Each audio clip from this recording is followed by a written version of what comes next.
Hi everyone, I'm your fave nurse B. Today I'm going to do a video that I know is going to be helpful for anyone. Basically, if you're a nursing student, you're in med school, high school, college, whatever the case may be, anytime that you need to study, this video is going to be super helpful for you all. So make sure you watch it from start to finish because I have a lot of visuals in here, a lot of good information.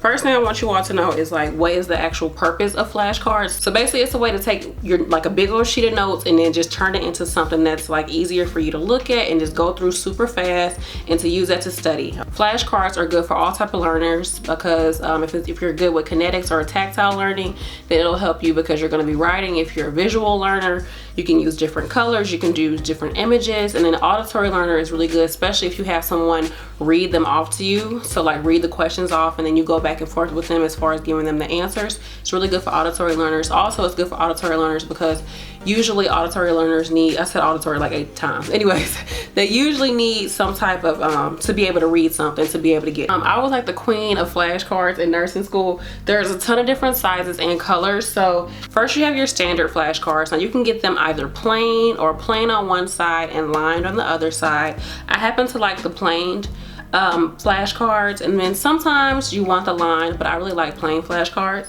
And then you have the bigger size flashcard, which you can get plain or lined as well. So just as a comparison between the two sizes. And then also you can get the plain, the regular standard flashcard size. You can get that in a, like even smaller, but you can buy them already small, like half the size, or you can just go ahead and cut them yourself. So these are the bigger flashcards, and I just wanted to show you all the size difference. So this is the medium size one. This is the standard size one. So that's, you know, the size difference between them. You all best believe I still would use these, and sometimes I would divide them up and put different things like little charts and stuff like that before I start doing my charts on my computer. Now that is something I did on my computer, is I made my charts on how to study. I did study charts on my computer and printed off and then started writing from there. I have a video on that too, which I will link for you all. But these are still useful sometimes. It just depends on how much information you want to put on a flashcard. You can go into a lot of great detail, or you can keep it really simple. And then this is really good for visual learners. There's the colored flashcards. So they have different colors. Usually there's about 4 different colors. And again, you can get that in the standard size or half of the standard size, or just go ahead and cut it like I said. I haven't seen these plain, I've only seen them lined, but I'm sure they have some plain ones out there with no type of lines on it. But these are really good for visual learners, or if you just like colors, because maybe you could have like yellow be all your questions, and then pink be all your definition, and greens be all of the drawings that you might put on your flashcard, however you want to do it. Only thing with that going like that intense is like you have to like stick with it, you know, and I'm not that intense, but some people are. So you have to just adapt this to how you are as a learner and how you are overall as a person. So as far as the supplies that you need, you don't need really anything but flashcards and something to write with, but I really loved using highlighters because it was a good way to add color to what I was doing without actually using the colored flashcards if I didn't want to use those. And then plus I just liked using colors. So I like to use highlighters. Now make sure you get something that does not bleed through, because you would hate to be using your flashcards and you can see like the answers like all the way through on the other side. You know, you don't want to do that. So definitely make sure you invest in some good flashcards. You don't want any cheap thin ones, but also you don't want any type of markers or pens that will bleed through your flashcards. I like to use just a simple hole punch.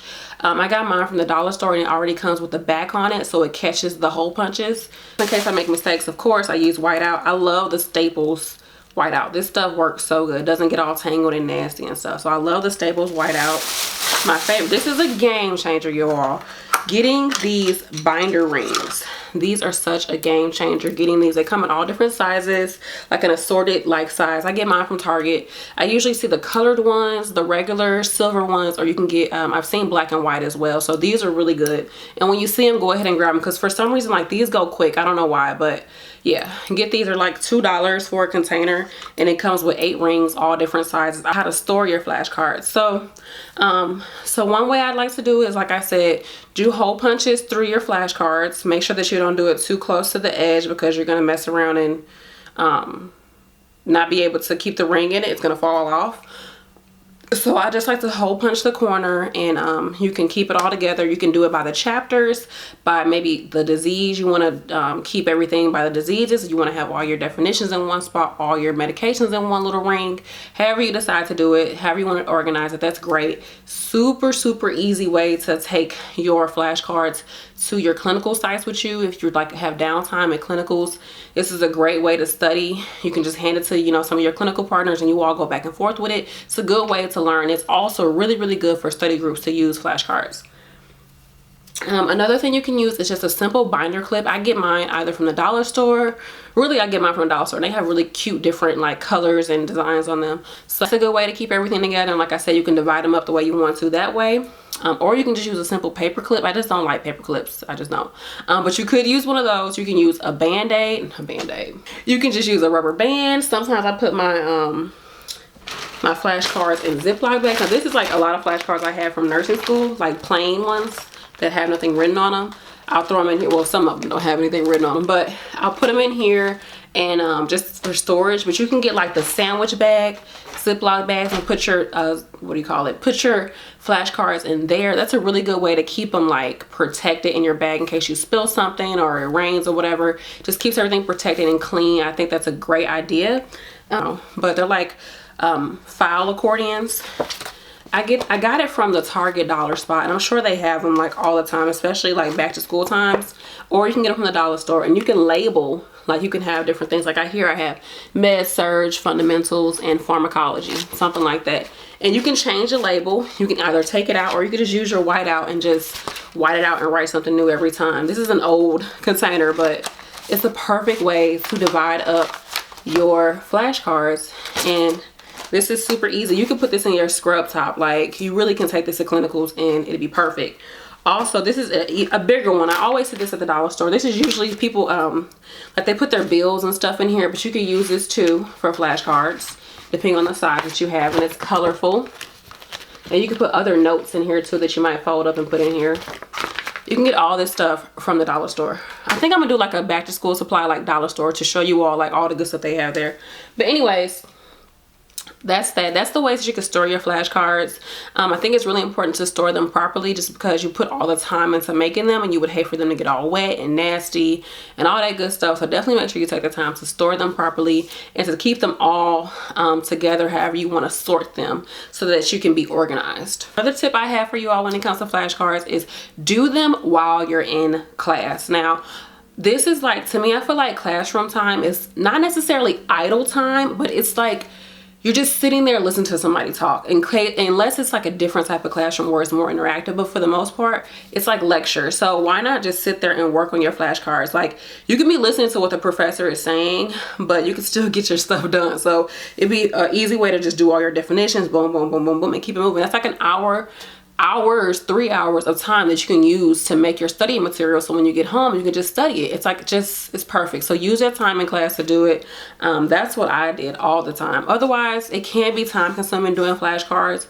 But another tip that I would say is while you're doing them, you need to study while you're making your study material. So say for instance, you're doing them just at home, you know, and you're not at school. While you're writing it out, you need to be saying to yourself either in your head or saying it out loud, the words and the definitions and everything you're writing down, instead of just like mindlessly or like kind of just letting yourself, you know how you do something you're not paying attention to? Like sometimes you read like a whole chapter and you're like, wait, what did I just read? Because your mind is somewhere else, but you're reading it, but you're not even reading it. So you get what I'm saying? So when you're doing your flashcards, actually take the time to really study while you're making your flashcards. So the first way that you can do it is just a simple definition. So I just started off with the word hypertension, and then on the back, I put what is also known as, which is HTN, and then high blood pressure. That's it. Keep it plain and keep it simple. But I do suggest that you do cut them in half. If you have something real, like a real simple definition, cut them in half so you can save paper, and also so you can keep as much information on the same sheet as possible. So like when you're doing, what do you call them, like medical abbreviations, you can put a lot of abbreviations that go together. So you could do times. You could put times on there. So you could do like BID, TID, QID, and OD, which I don't think OD is approved anymore because it can mean other things. I don't think that's an approved abbreviation, so scratch that. But basically, you can put more than one on the same card and just save you time. And just also save paper, like I said, because sometimes it can get overwhelming having a whole bunch of flashcards all over the place. And then the next thing that you can do in order to learn easily with flashcards is to do like compare and contrast. When you learn things in that way, it's easier for you to learn it. So if you know, like for instance, hyper and hypo, when you learn them together, it's so much easier because you know that one is just the opposite of the other. You get what I'm saying? Because it's compare and contrast. So usually what I do is I'll just put a line through it, a diagonal line. You can also do a horizontal line too. That'd probably be easier to get.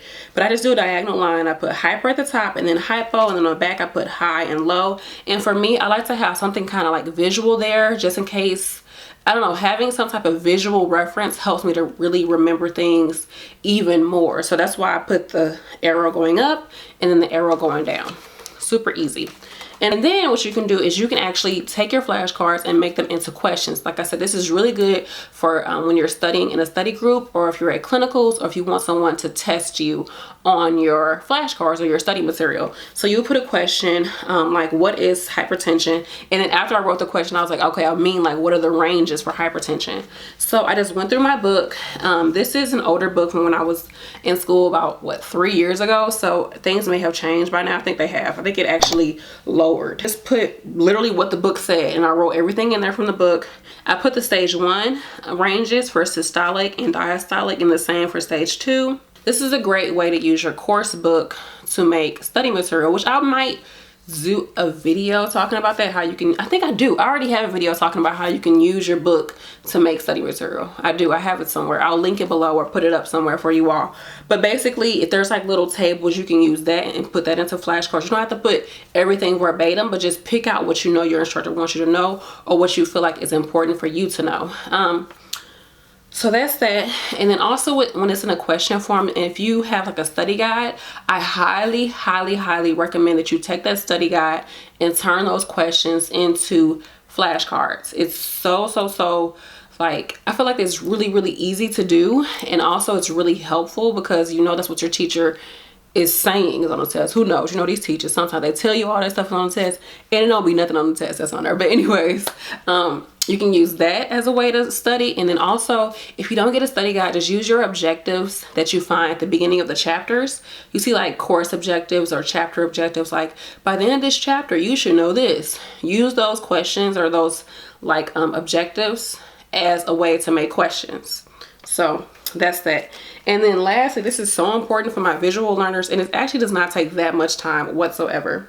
All right, you all. So what I would do is I would print out the PowerPoint where it was like 8 slides on one sheet. I know sometimes you can print out, you can have like those lines on there. I hate those freaking lines, like the slide and the line. Like what's the, I never got that. I never used it. But anyway, so I print out where you just see the slides, and I will cut them out and then literally just staple it onto the freaking flashcard. You could tape if you wanted to look cute, but this was super easy to do.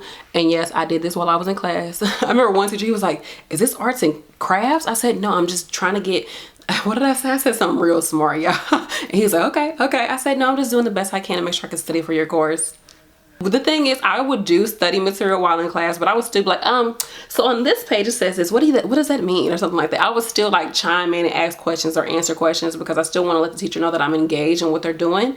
I just gotta do what I gotta do, okay? Because I ain't got time to be trying to do this, that, and the third after class. Like I need to do it right now while I have the time, because I worked while I was in nursing school. But anyways, so visual learners, this is for you. So you would just print out the photo. And then this is just like the nose, right? And so this is like the process of how you actually smell something. I wrote the steps out, which I could have just put it on the back, but I put it on the front for whatever reason. But you just can do that. And sometimes it's not super sharp. You can kind of highlight certain things so that it looks more bright and easier for you to read. But y'all, to me, this is super helpful, especially for anatomy and physiology. You could print off like different parts of your body, like the brain, the bones, the nerves, everything. You can print that out, and it'll show you certain things. It'll be labeled, and then you could just put, you know, what are the bones found in your skull, something like that. Things like that.